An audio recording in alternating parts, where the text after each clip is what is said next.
Hi, this is Mike Karen from the Paperless PTO. In this video segment, I am going to show you how you can add waivers to your site so that visitors will be required to agree to your terms and conditions before completing a purchase. Waivers can be set up in several different ways. You can have a waiver triggered regardless of what is being purchased, and that would include all items for sale. You can set up waivers for individual items for sale. Waivers can also be triggered for any event. This means if the visitor is going to purchase an item for sale that is related to an event, then they will be presented with the waiver at checkout. And lastly, waivers can be set up so that they are triggered by the purchase of any item for sale that is related to any event which is sponsored by any committee within your organization. To set up waivers, you would need to go to your site and log into your account that has administrator rights to the website builder, and of course we click on website builder under the board only menu, which takes us to the website builder, and then we would go down to the bottom of the list, which is alphabetically listed, and click on manage waivers. We then land on the page where you are going to see all of the waivers that have been created. In this account there are none that exist currently, so I'm just going to say let's add one new waiver and click the go button, and that will then take us to the page where we are able to set up the first waiver to be used. The first thing we want to do is give it a name, and for argument's sake I will just call this waiver 1. And each waiver will have an effective date, which we can easily set, and also an expiration date, so that it will then appear only within the range of this period. And of course it needs to be active too, so I'll check the active box. In the next section we are going to indicate how we want this waiver to behave. Now remember, we said that there were many different options that you can use in order to set up the waiver. One example was where we wanted to allow every single item for sale that is being purchased to trigger the waiver. So if we wanted a waiver like this that would just appear every time somebody would make a purchase, then we can select all committees, all events, and all items for sale. That would in effect then generate the waiver at checkout every time somebody was to make a purchase.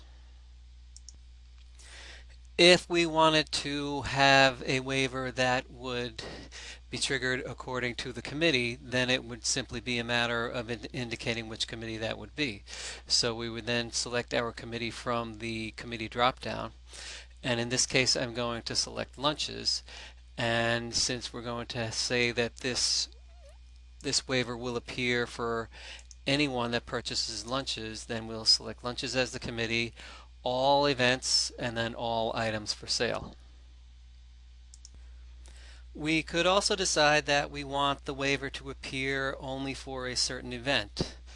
So in that case we would then select the event from the event drop-down, and here if I choose the food purchase event and then all for the items for sale, this means that at checkout anyone that has in their cart an item for sale that is linked to the food purchase event, then they will see the waiver.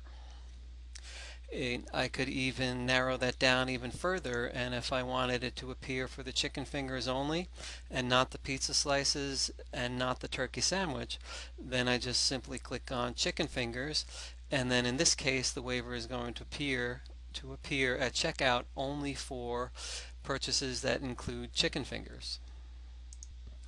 Once you have defined how the waiver is going to behave, it is then a matter of just supplying the content of the waiver. And here you can see that I have typed in that I agree that all sales are final. That is the waiver that the buyer will see at checkout. So then it is a matter of clicking the Save button, and the waiver is saved. Let us now see the waiver in action. We will then go to the for sale page that lists the items for sale.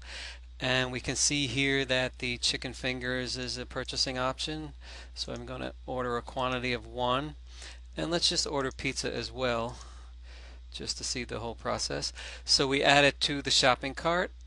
and you can see the cart there. Then when we click on the checkout button, the order is created, and there you can see waiver 1 where it says I agree that all sales are final.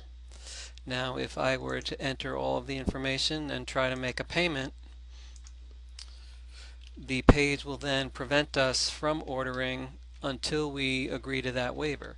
So if I try to complete the order without checking the waiver box, a pop-up will appear that you must agree to the terms to complete your order. Then I simply check the box and click complete order, and it will go off on its way. And there we have the demo on how to set up waivers for your Paperless PTO website. I'm Mike Karen. I will see you in the next video segment.